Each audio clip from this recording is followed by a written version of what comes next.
Introduction.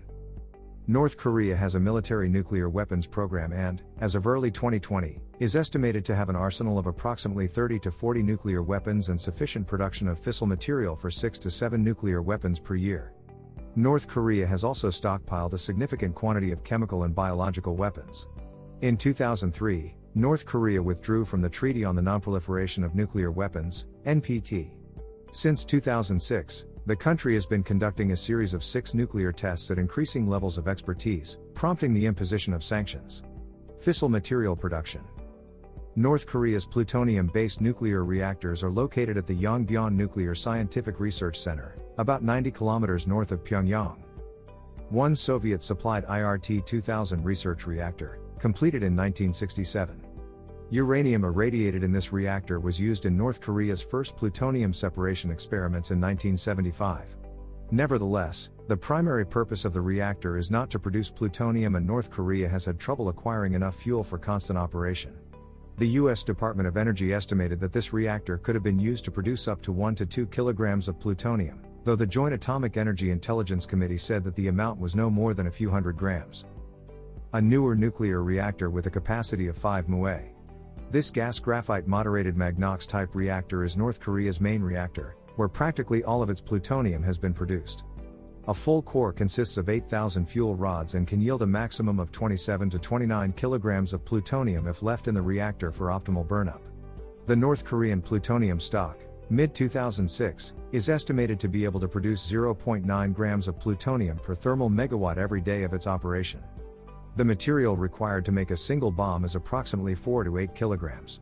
Often, North Korea has unloaded the reactor before reaching the maximum burnup level. There are 3 known cores which were unloaded in 1994, under IAEA supervision in accordance with the agreed framework, 2005, and 2007. In 1989, the 5 MUA reactor was shut down for a period of 70 to 100 days. In this time, it is estimated that up to 15 kilograms of plutonium could have been extracted. In 1994, North Korea unloaded its reactors again. The IAEA had these under full surveillance until later being denied the ability to observe North Korean power plants. Under normal operation, the reactor can produce about 6 kilograms of plutonium per year, although the reactor would need to be shut down and the fuel rods extracted to begin the plutonium separation process. Hence, plutonium separation stages alternate with plutonium production stages. Reprocessing, also known as separation, is known to have taken place in 2003 for the first core and 2005 for the second core. 2 Magnox reactors, 50 MUA and 200 MUA, under construction at Yongbyon and Takan. If completed, 50 MUA reactor would be capable of producing 60 kilograms of plutonium per year, enough for approximately 10 weapons, and 200 MUA reactor 220 kilograms of plutonium annually, enough for approximately 40 weapons. Construction was halted in 1994, about a year from completion in accord with the agreed framework, and by 2004 the structures and pipework had deteriorated badly. Fuel reprocessing facility that recovers uranium and plutonium from spent fuel using the Purex process, based on extended Eurochemic reprocessing plant design at the Moldessel site in Belgium.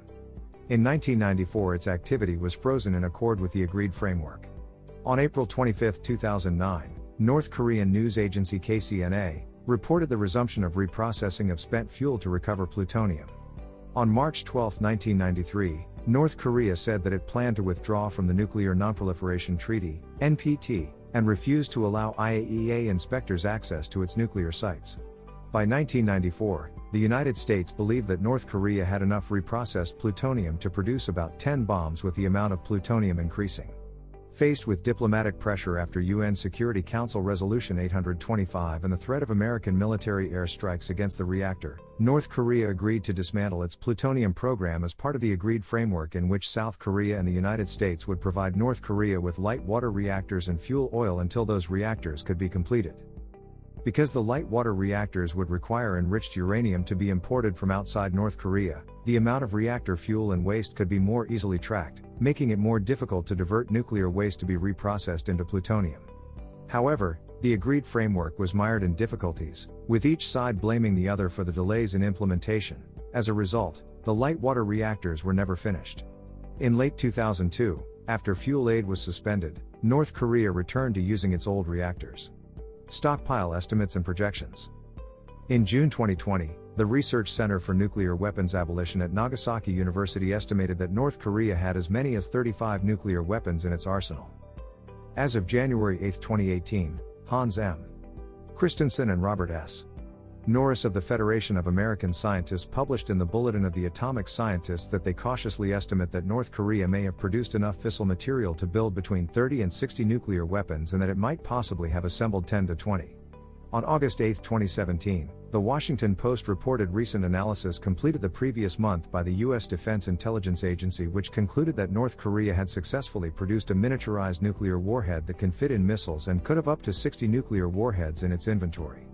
By 2019, the DIA estimated that North Korea had accrued a stockpile of 65 weapons worth of fissile material and that the country was producing as much as 12 weapons worth of fissile material annually. U.S. Intelligence also assessed that North Korea had built around 30 fissile material cores for use in nuclear weapons, including 4 to 6 two-stage thermonuclear weapons.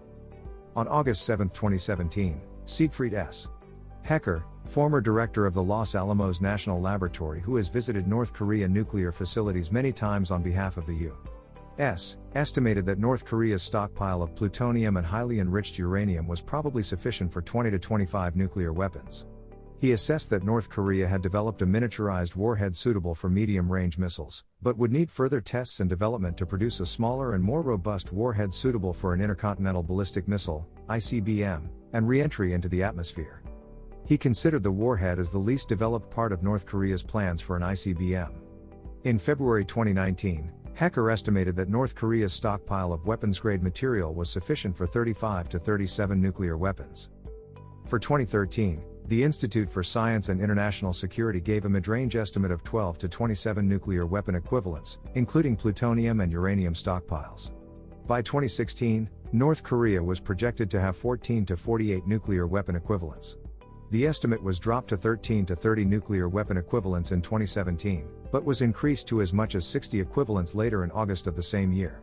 For uranium weapons, each weapon is assumed to contain 20 kilograms of weapons-grade uranium. As of 2012, the Federation of American Scientists estimated North Korea had fewer than 10 plutonium warheads. In its Nuclear Notebook on North Korean Nuclear Capabilities, published in January 2018, FOS estimated that North Korea had sufficient fissile material for 30 to 60 nuclear weapons. However, the report stated that North Korea had assembled 10 to 20 warheads at most, with most of those warheads likely being single-stage fission weapons with yields of 10 to 20 kilotons. As of January 2013, the Stockholm International Peace Research Institute estimated North Korea had 6 to 8 warheads. In June 2020, the Institute's annual report stated that through January 2020 North Korea had added 10 nuclear weapons to the previous year's estimated stockpile of 20 to 30 weapons. Delivery systems.